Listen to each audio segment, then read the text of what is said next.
안녕하세요. 나홀로 주식투자 홀로 주식입니다.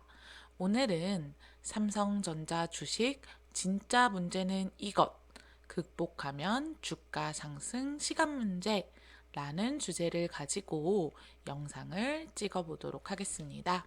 4월 30일에 삼성전자 실적이 나왔습니다. 매출액은 약 79조고요. 영업이익은 약 6.7조 정도로 나왔습니다. 24년 1분기 대비해서도 영업이익이 조금 늘었고 24년 4분기 대비해서도 조금 늘어난 모습을 확인하실 수 있습니다. 여기를 보시면요. 25년 1분기 실적은 예상치 대폭 상회했다는 리포트가 있습니다. 삼성전자는 25년 1분기 잠정 매출을 79조 원, 영업이익을 6.6조 원으로 발표하였다. 이는 매출 측면에서 시장 예상치를 소폭 상회하고 영업이익은 대폭 상회한 것이다. 25년 1분기 부문별 영업이익은 DS 반도체 분야가 1.1조 원, SDC 디스플레이 부분이 0.3조 원, MXNT가 4.3조 원, CE는 0.8조 원이었을 것으로 추정된다. 당사는 장기 투자가의 경우 5만 원대 중반의 주가라면 여전히 동사 주식에 대한 매수 전략이 적절한 것으로 판단한다. 경제 위기 상황이라도 일정 시간이 지난 후에는 동사 주가가 현재보다 훨씬 높아져 있을 것으로 기대되기 때문이다. 라고 하면서 5만 원대 중반이라면 충분히 매수할 만하다는 평가를 내렸습니다. 삼성전자 주가를 보겠습니다. 작년 11월 15일 49,500원 저점을 찍고 지금 5만 원대 초반 5만 3천 원에서 5만 6천 원 사이를 횡보하고 있습니다. 거의 6에서 7개월 정도 이 가격대에서 횡보를 하고 있네요. 다만 저점이 지속해서 조금씩 올라가고 있다는 점을 긍정적으로 보실 수 있습니다. 본론으로 들어가서 삼성전자의 현재 문제점을 두 가지 정도라고 저는 보고 있는데요. 그것에 대한 이야기를 해보겠습니다. 첫 번째 문제는 HBM입니다. HBM 경쟁력 갖춘다지만 삼성에게 불리하게 돌아가는 시장이라는 기사입니다. 삼성전자는 최근 고대역폭 메모리 HBM의 경쟁력을 개선하고 현재 최신 제품인 HBM3E뿐만 아니라 차세대 HBM의 투자 계획도 밝혔다. 그러나 시장 상황은 녹록지 않다. 중국 기업들이 빠르게 추격하는 가운데 시장의 주류는 HBM3E 8단에서 12단으로 넘어가고 있기 때문이다. 특히 엔비디아에서 HBM3E 인증이 늦어지며 다른 공급망에도 빨간불이 들어오는 것 아니냐라는 우려도 나온다. 10일 외신 등에 따르면 중국 반도체 기업 CXMT는 HBM 개발에 박차를 가하고 있다. 현재는 구형 모델인 HBM2 또는 HBM2E를 개발 중이며 이는 삼성전자와 SK하이닉스가 생산하는 HBM3E에 비하면 꽤 늦은 편이다. 중국의 추격이 빨라지는 가운데 삼성전자의 HBM 시장 입지는 점차 좁혀지고 있다. 올해부터 시장의 주류는 HBM3E 8단에서 12단으로 넘어갈 것이라는 게 시장의 중론이다.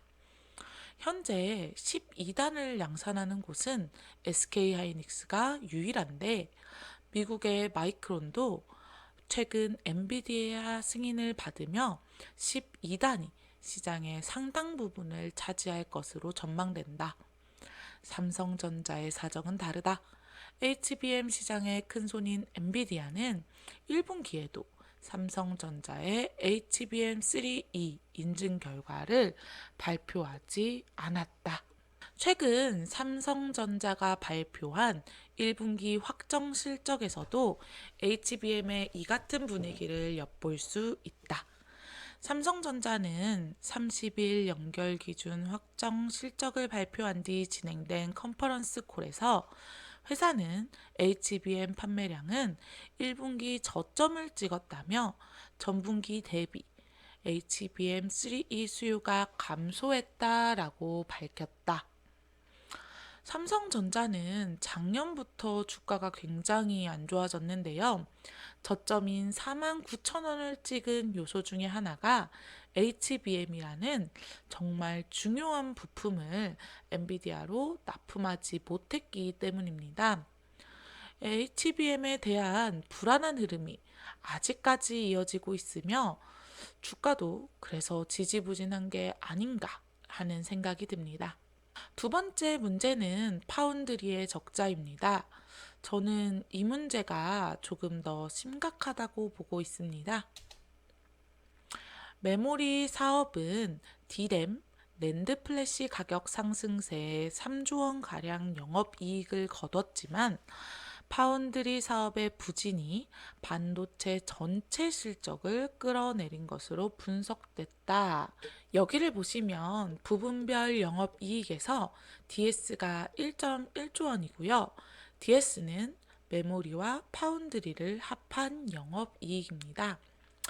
옆에 보시면 메모리는 3.4조 원의 이익을 냈습니다. 그런데 파운드리에서 2조 원 이상의 적자가 나면서 영업이익을 끌어내린 것을 볼 수 있습니다.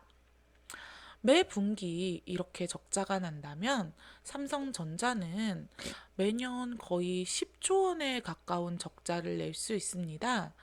삼성전자의 주가 하락에 큰 영향을 끼칠 수 있지 않을까 하고 생각이 듭니다. TSMC 미국 공장이 파운드리 경쟁 판도 흔들어 삼성전자 4나노 수주도 불안이라는 기사입니다. TSMC가 미국 애리조나 파운드리 공장에서 애플과 엔비디아, AMD 등 다수의 현지 고객사 반도체 위탁 생산 주문을 받으며 초반부터 큰 성과를 거두고 있다. 삼성전자가 4나노 미세 공정 수율을 높여 본격적으로 수주에 나선 상황에서 트럼프 정부의 반도체 제조업 활성화 정책 영향으로 물량 확보하기 더 어려운 처지에 놓였다. 이 기사를 보시면 삼성전자의 파운드리 상황도 녹록지 않다는 걸 확인하실 수 있습니다. 자, 그래도 그나마 긍정적인 부분이 있다면 삼성전자의 2010년부터 2024년까지의 비메모리 매출입니다. 2019년까지는 비메모리 쪽에서 약 14조 원의 매출을 냈지만 2020년부터 조금씩 올라가며 24년에는 27조의 매출을 달성했습니다. 비메모리, 즉 파운드리 부분에서 매출이 상승을 하면서 삼성전자의 적자도 어느 정도 만회가 될 수 있을 것 같습니다.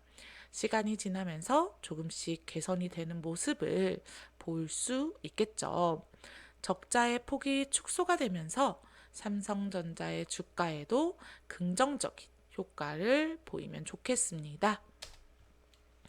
삼성전자의 주가가 부진한 이유는 HBM 관련 매출과 이익이 많이 나오지 않고 있기 때문인 것도 있겠지만 파운드리에서 수조 원의 적자가 나는 것도 큰 부분을 차지하는 것 같습니다.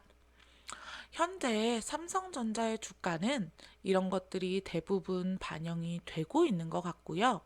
이런 부분이 조금씩 개선이 된다면 삼성전자 주가도 상승할 가능성이 있겠습니다.